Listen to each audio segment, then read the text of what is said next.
জাকসু নির্বাচনের ভোট গণনা এখনো চলছে, সেই বিষয়ে বিস্তারিত তথ্য জানাতে জাহাঙ্গীরনগর বিশ্ববিদ্যালয় থেকে যোগ দিচ্ছেন আমাদের সহকর্মী মাহফুজার রহমান মিলন। মিলন, আপনি এখন পর্যন্ত গত বুলেটিনে আমাদেরকে জানিয়েছিলেন যে হল সংসদের ভোট গণনা এখনো চলছে। 21টি হলের ভোট গণনার মধ্যে মাত্র 10টি আপাতত শেষ হয়েছে। এখন পর্যন্ত আরো কোনো আপডেট পেয়েছেন কিনা সবশেষ তথ্য নিয়ে জানাবেন। দেখুন, গতকাল জাহাঙ্গীরনগর বিশ্ববিদ্যালয়ের ছাত্র সংসদ জাকসুর ভোট গ্রহণ অনুষ্ঠিত হয়েছে। নানা অভিযোগ এবং অব্যবস্থাপনার মধ্য দিয়েই কিন্তু রাত পর্যন্ত ভোট গ্রহণ চলেছে এবং রাত 9:10টার দিকে ভোট গণনা শুরু হয়েছে। এখন পর্যন্ত যদি আমি আপনাদেরকে সবশেষ তথ্য দিই যে এখন পর্যন্ত 21টি হল সংসদের মধ্যে কিন্তু 10টি হল সংসদের ভোট গণনা প্রায় শেষ হয়েছে। এবং আমি যদি আপনাদেরকে আরও বলি যে আমি যদি আপনাদেরকে সবশেষ তথ্য জানাই যে আমরা বলতে পারি যে এখনও কিন্তু আরও অনেক সময় লাগবে যে এই ভোটের ফলাফল পেতে, কারণ এখনও হল সংসদেরই মাত্র 10টি হলের ভোট গণনা শেষ হয়েছে এবং এখনও 11টি হলের ভোট গণনা কিন্তু বাকি। এরপরই হবে জাকসুর কেন্দ্রীয় সংসদের ভোট গণনা। তো আমরা ধারণা করতেই পারি একটা লম্বা সময় এখানে আমাদেরকে অপেক্ষা করতে হবে জাকসুর কেন্দ্রীয় ফলাফল পেতে। এবং আমি যদি আপনাদেরকে আরও একটু জানিয়ে রাখি, গতরাতে জাকসু নির্বাচন কমিশনের সদস্য সচিব অধ্যাপক একেএম রাশিদুল আলম যেটি জানিয়েছিলেন যে সারা রাত লেগে যাবে এই ভোট গণনা করতে, কিন্তু তিনি তারপরও বলেছিলেন যে হয়তোবা আজকে দুপুরে তারা ফলাফল দিতে পারবেন। কিন্তু আমরা বাস্তবে এখানে পরিস্থিতি যা দেখছি যে হাতে গোনার ফলে এখানে একটা ধীর গতি আমরা লক্ষ্য করছি এবং যারা পোলিং এজেন্ট এবং আছেন এবং রিটার্নিং অফিসার আছেন এবং যারা ভোট গুনছেন তারা কিন্তু একটি জবাবদিহিতার স্বচ্ছতা এবং বজায় রাখার মধ্য দিয়ে কিন্তু তারা এই ভোট গণনাটি চালিয়ে যাচ্ছেন এবং এর ফলে কিন্তু আমরা দেখতে পাচ্ছি একটা ধীরগতি লক্ষ্য করা যাচ্ছে। এর আগে আমি যদি বলি যে এর আগে যে ঘটনাগুলো ঘটেছে, এর আগে নানা অনিয়ম এবং পক্ষপাতিত্বের অভিযোগ তুলে ভোট গ্রহণের সময় শেষ হওয়ার আগেই নির্বাচন বর্জন করেছিল ছাত্রদল সমর্থিত প্যানেল এবং ভোট গ্রহণ শেষ হওয়ার পর আরও 4টি প্যানেল কিন্তু নির্বাচন বর্জনের ঘোষণা দেয়।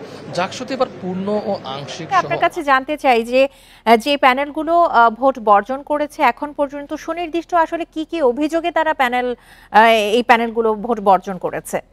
আসলে তারা যে অভিযোগগুলো করেছিল আমরা যদি বলি যে গতকাল মাওলানা ভাসানী হলের অতিথি কক্ষে ছাত্রদল এই ভোটটি বর্জন করে।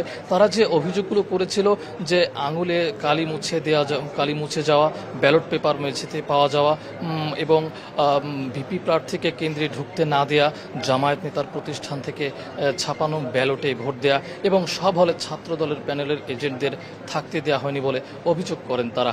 এবং তারা আরও অভিযোগ করেন যে প্রশাসন কেন 10% অতিরিক্ত ব্যালট পেপার ছেপেছে এ নিয়েও কিন্তু তারা প্রশ্ন তোলে। এমনকি জামায়াত নেতার কোম্পানি থেকে ছাপানো ব্যালটের 10 থেকে 20% শিবিরকে দেওয়া হয়েছে কিনা এ নিয়েও কিন্তু তারা প্রশ্ন তোলে। তো এই অভিযোগগুলোই তারা তুলেছে এবং তারা আরও বলেছে যে তাদের প্রার্থী ও এজেন্টদের বাধা দিয়ে এই জাল ব্যালট পূরণ করে বাক্স ভরা হচ্ছে কিনা সে নিয়েও তারা প্রশ্ন তোলে। এরপর আমরা দেখেছি যে জাকসু নির্বাচনে আরও নানা অভিযোগ এবং অনিয়মের কথা বলে কিন্তু ছাত্রদল সহ আরও 4টি প্যানেল এই ভোটটি প্রগতিশীল শিক্ষার্থীদের আরও 4টি প্যানেল এই ভোট বর্জন করে।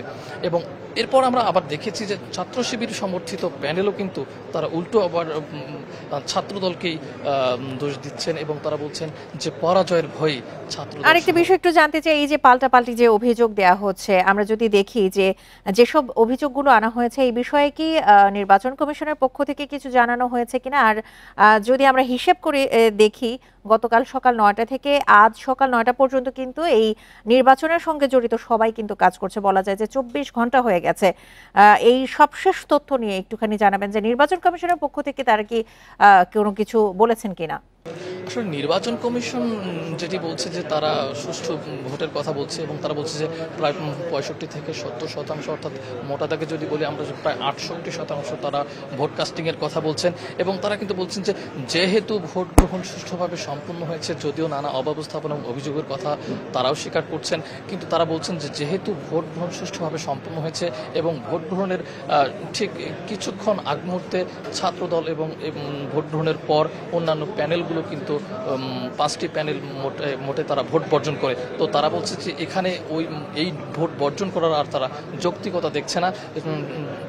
এজন্যই নির্বাচন কমিশন সুষ্ঠুভাবে ভোট গণনা চালিয়ে যাচ্ছেন এবং তারা বলছেন যে তারা নির্দিষ্ট সময় তারা কাঙ্ক্ষিত ফল ঘোষণা করতে পারবে।